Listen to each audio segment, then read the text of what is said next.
Bilangin yan. At kung magkano, dagdag na natin ito sa ating pag-Islam. Tama? Puri sa Yahweh. Magpakailanman. Magpakailanman. Puri. Sabi ko sa taga-Mindoro, meron na kayo simbahan dito. Sa Quezon Province naman, hintay-hintay lang. Hindi natin agad-agad magpapagana na yan kasi nasa ilalim pa ito ng labanan. Pero dito, noong minsan dito umulan, nagsunod, umulan na rin dito. Sabi ko, delikado ang ating Islam. Makakainin na lang yung mga baka na iwatalos na. Sabi ko, masira ang ating. Ito pa naman ang pinakauna na nagawa. Ito yung resulta ng aming gawain sa Piling 20 dati. Maliit lang ho ang aming umpisa ng bahay. Bahay ko yun eh. Wala dito, hanggang dyan kay brother, doon sa lamin. Nagagrin. Yan na. Lima po kami, siksikan na kami namin. Ano na po, nagsisiksikan kami. Kaya pag kumanyan, nakasabi ko yan. Hindi, hanggang ganyan ka na. Hindi ka na po di kumanyan, ha? Pag nakasabi ka ganyan na, kasi bakit ipit.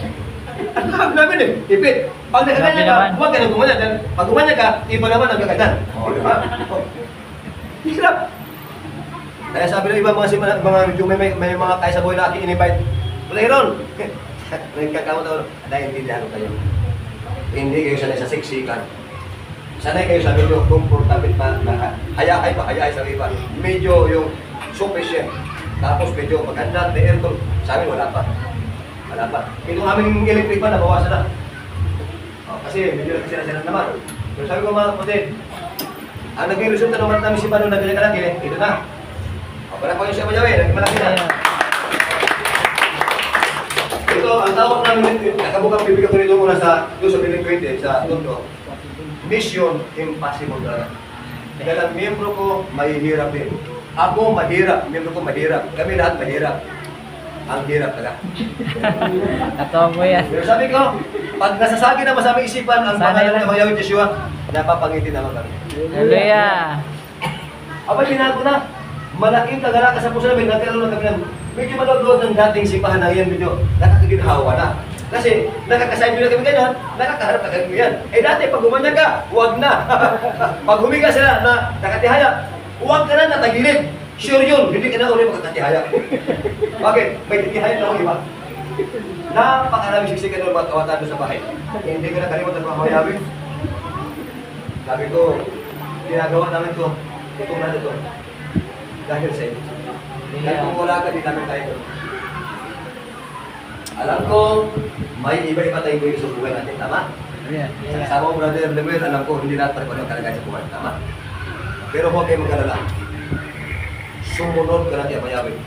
Kung hindi mo nangungupahan ka na, tulad kang bahay. Sa tahanan niya Yahweh, may sarili ka na. Kaya huwag maglumihanan ang iyong puso. Magsisampalataya ka sa Ama. Magsisampalataya rin mo kayo sa akin. Hindi ako, kay Yeshua. Yeshua yan. Sa bahay ng aking Ama ay maraming anak. Ano? Gusto niyo bang tumira sa ginawang bahay ni Yeshua? Yeah. Mukhang hindi excited eh. Yeah.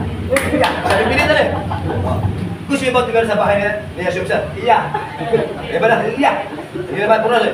Gusto niyo bang tumira sa tahanang ipinangako ni Yeshua? Yeah. Tanong, hindi yung... Gusto niyo bang tumira sa tahanang ni Yeshua? Utong na ito, iya. Mga kapatid dito, huwag tayong magpapahalata kayo sa akin na ni Brother Lemuel. Mas hirap na ha. Mas gutom na gutom pa na, ba't gusto mo na bumalto yan? Kulat pa rin kaya. Hindi ka pa rin gutom.